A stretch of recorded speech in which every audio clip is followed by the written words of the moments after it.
Welcome to paranormalxl podcast. Gigi here. We're gonna wrap up this case here with the final episode of the Enfield case.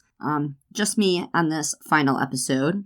So I said when we left off from the previous episode, we were gonna start right off on December 14th, 1977. So here we are, December 14th, 1977. What sets this day apart from any other day for the Hodgins family is it is the official day of Janet becoming a woman, if you get my drift. We've all been there as far as girls. So as most of us know, this is a big deal. And by that, I am meaning as far as like the emotions and the energy that come with that. It could really stir some things up in the spiritual world, I think. And I believe anybody that believes in this case would agree with me. The amount of emotions and everything that come with all that just wrapped up into one. This big personal event for Janet was just the beginning of some paranormal happenings. As the baker's roundsman was making his rounds, he heard some unusual noises coming from 284 Green Street. He looks up, and in the window he sees Janet floating in the air. There was toys and other objects floating around her as well. Now this was in her room. And then unknowing to him, on the other side of the street was a woman, Hazel Short.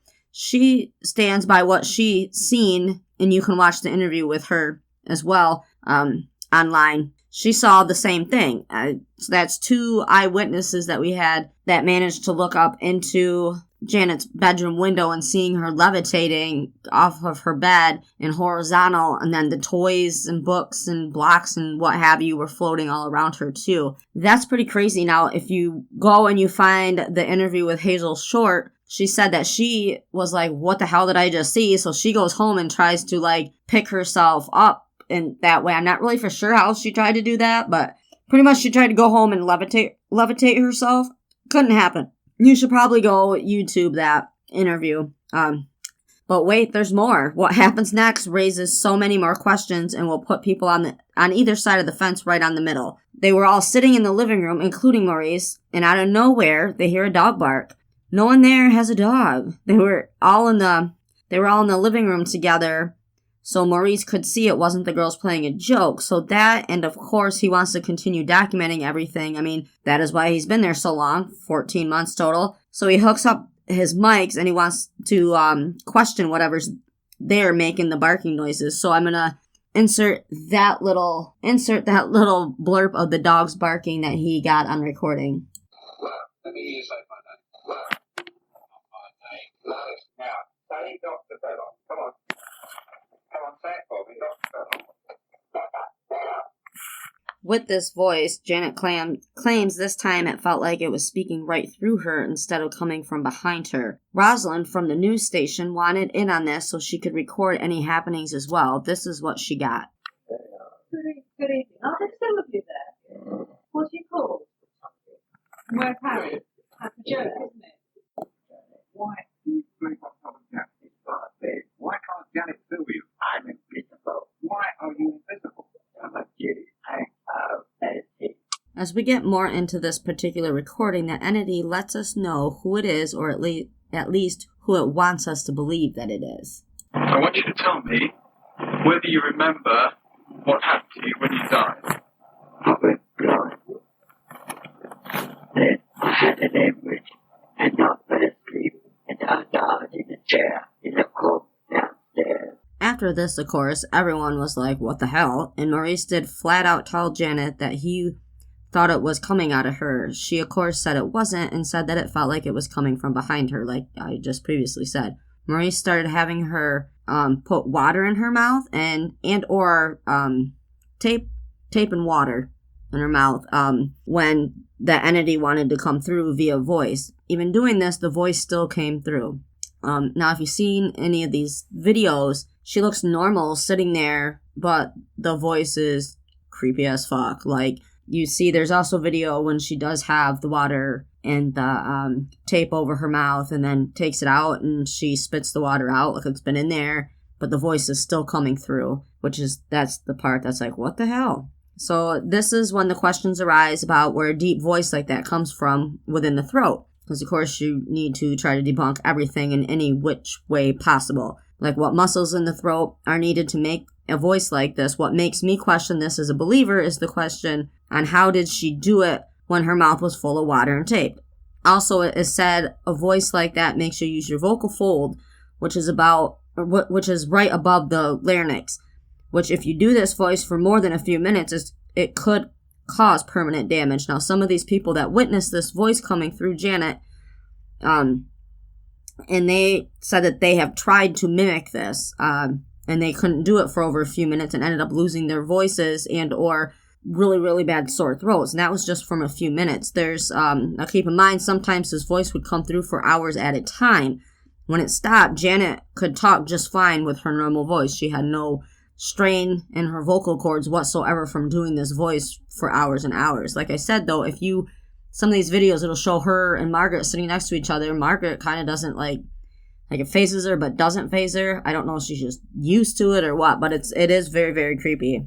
The voice, as you guys have heard, didn't use very childlike language.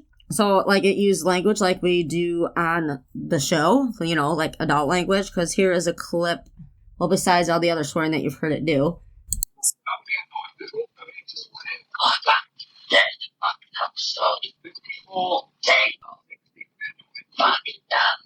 So at this point, Maurice asked his son Bill to come to the residence and question the entity. Bill was beyond interested in learning about everything in this case. He wanted to know everything that had taken place so far and where these things have taken place. He was setting up in the downstairs and heard some commotion upstairs, so he quietly heads up and peeks in the crack of Janet's door, and then he hears... So after this, he sets up to question the entity, and what he gets is kind of creepy. Tell me whether you remember what happened to you when you died. I went blind.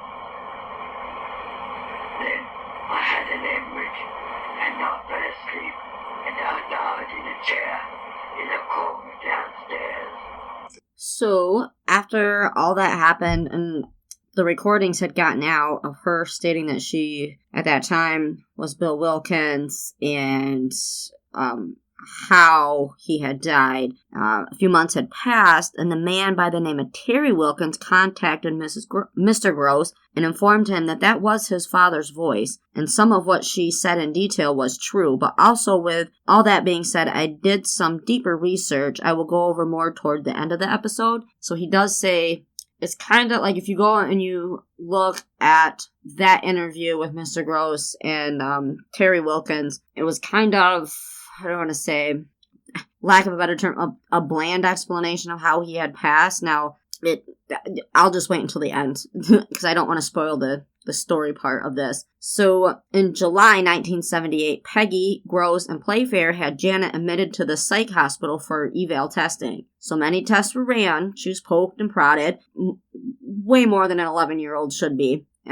They also took brainwave testing. Everything came out fine after 2 months in the hospital. With this, and with her gone, the activity seriously had calmed down and seemingly just stopped. So with that, we see that if you look into other poltergeist cases and, like a timeline with it, they're not there forever. It, wears down. So if you take her out of the house, and she was gone for 2 months versus, the week when they went on holiday, may have went with her, or being away just helped her, and then got rid of her negative feelings that she was putting out there to make a poltergeist, if that's how you believe that they come about. So, in the long term of things, Peggy lived in the house until her death in 2003. Janet moved out when she was 16. Margaret and Janet, for the most part, lived normal lives after this, but since it made headlines and, things were documented and whatnot, and especially with it being documented as one of the most active poltergeist cases, they were targeted with skeptics and honestly by people that didn't have anything else to do but mean and attack them in ways they didn't need. They just wanted to move on from it all and try to have a normal life after going through all that.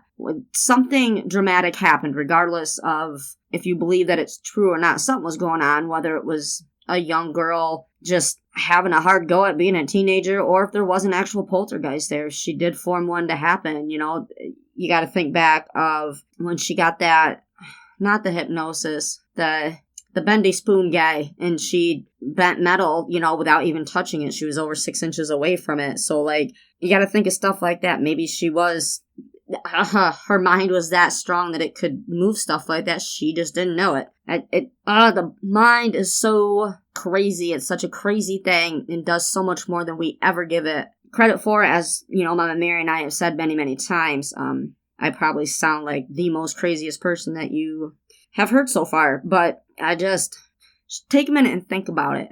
Kind of think back on things that you thought about and then they happened. And I'm not talking like big, humongous things, just small things. I don't know. A rabbit hole we're going to get into. So now comes the time in the case where we get down to business. The story and why I'm sure a majority of you already know or already did know this case.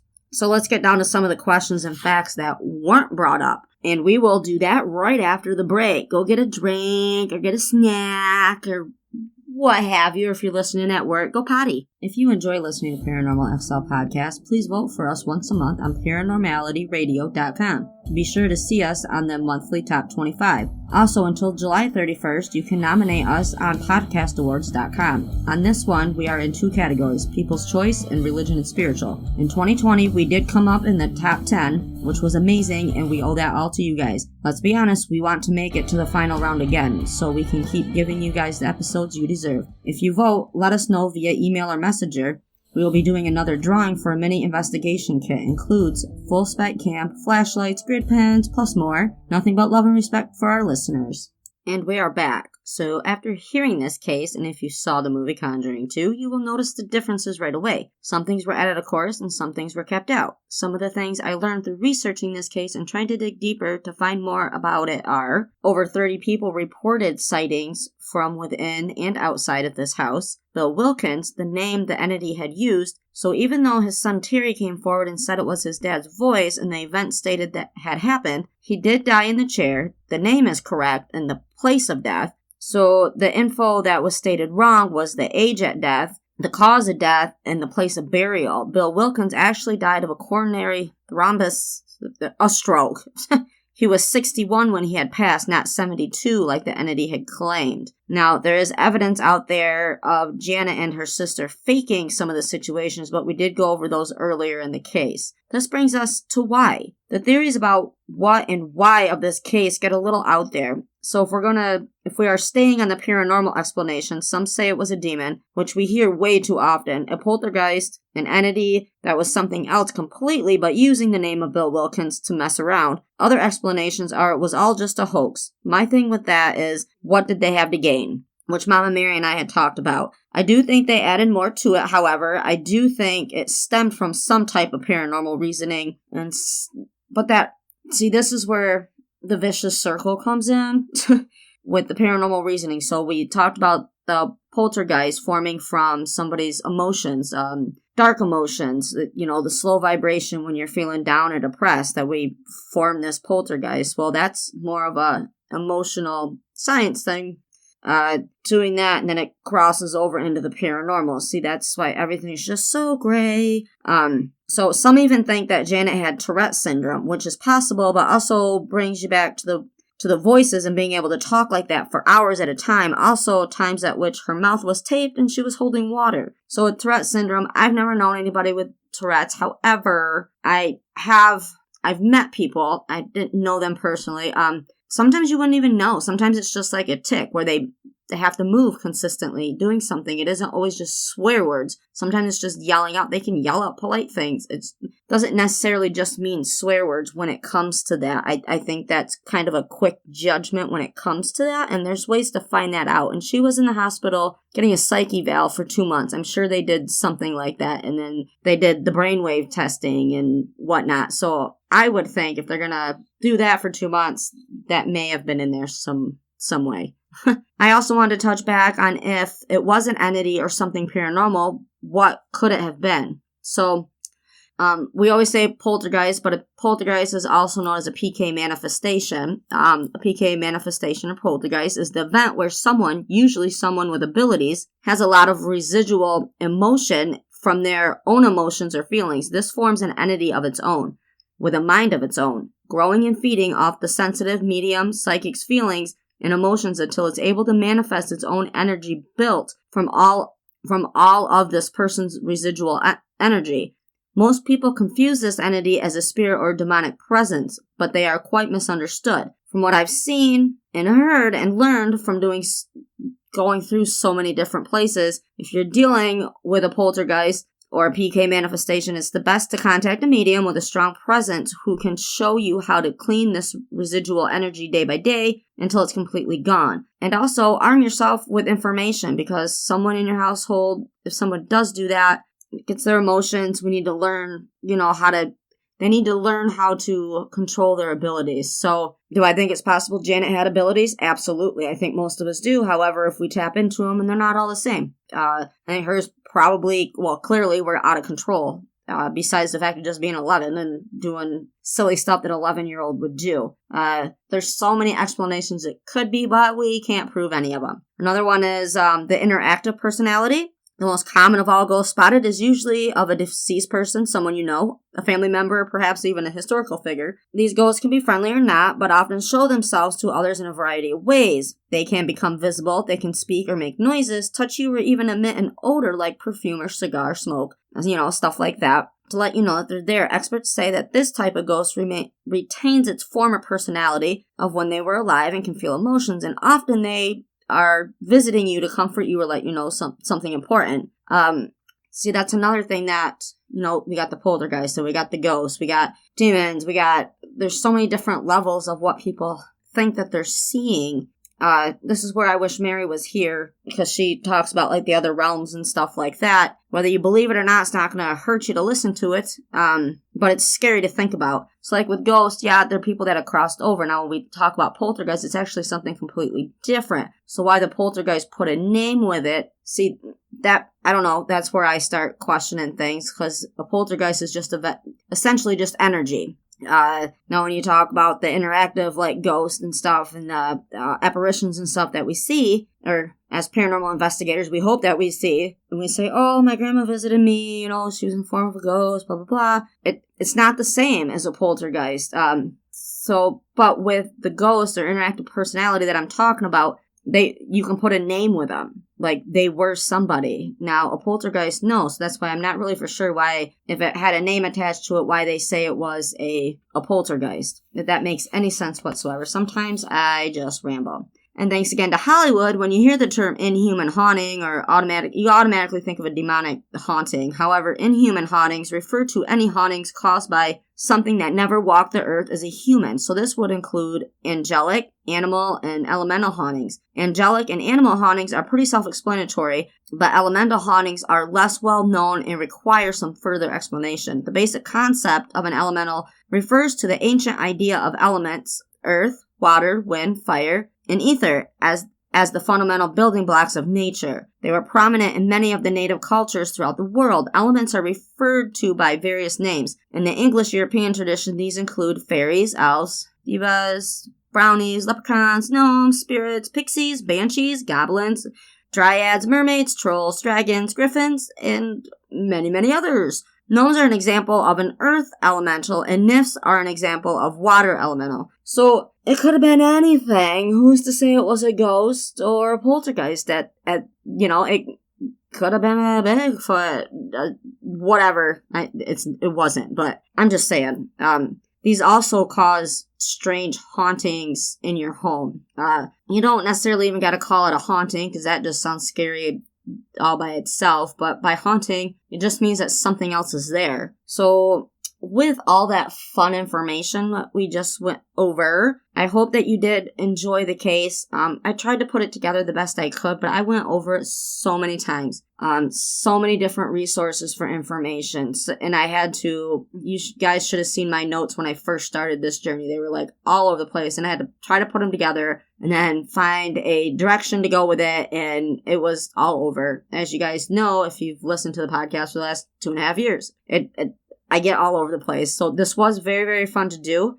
So I thank you if you listened to, all 3 on this case, but we did put out 4 this week for talking about poltergeist. We do have some more coming up. I need to start delving into that information. We'll see how those turn out. And if you have a topic that you guys would like to hear about, and we do a little mini series on it, that would be so much fun to do for you guys. I enjoyed the research. I had a little more time at home open up for myself, which is a good thing. so I can do this and jump back in this and learn and then share with you guys what I learned, and we can all learn together. So just let us know. So we could go on forever with the what ifs and our own experiences, thoughts on, just paranormal itself.